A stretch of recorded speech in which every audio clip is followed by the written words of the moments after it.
مردم من مردم شادین، مردمم اهل خوشی و شادین، دلای مهربونشون برای هم کافین، به حق خودشونم حتی راضین، ولی حقشون شده اشغال.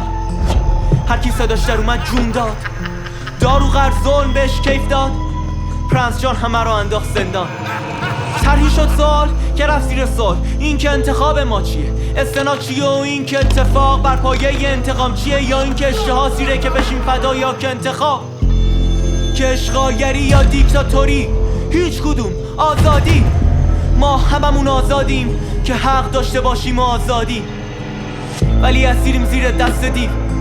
فرشته ملکه بود که پر کشید، پس ما شدیم توم یغدای پرنس جان و داروغ و هیس و ساکتمون کردن. هر بار صدامون در اومد گفتن پس به این فکر افتادم که کیست آن کس که دل بنبرد دهد و گیرد حق از ظالمی، چون ما وارثین حاکمین عادلیم. این که حقمونو بگیرن و کنن ممنوع و آزادش کنن و بگیم ممنون که نمیشه. حق ما بوده، سهم ما بوده، به جلو نرفتیم که پس دستمون پوله نه دستمون تو دستای همه که حاکمی که دو روه رو بدین کارت خروج بش که فروش در قلب‌های پاک مردممون که حروم شه. حقمون نون داشته باشیم برا خوردن، حقمون آب داشته باشیم واسه نوشیدن، حقمون پول داشته باشیم واسه بچه‌مون، نیازهامون یا که حتی خودمون. دل خود من فقط به عدالت قرص شما رو نمیدونم. در برابر پرنس جان منم رابین هودم. منم رابین هودم. منم رابین هودم. منم رابین هودم. منم رابین هودم. منم رابین هودم. منم رابین هودم. منم رابین هودم.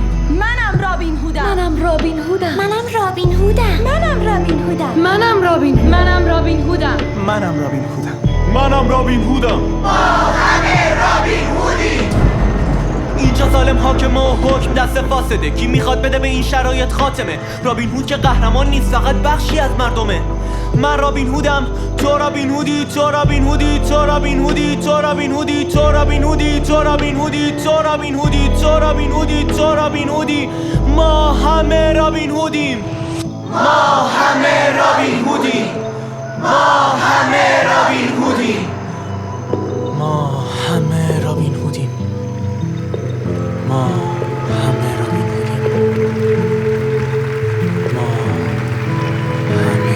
هودیم.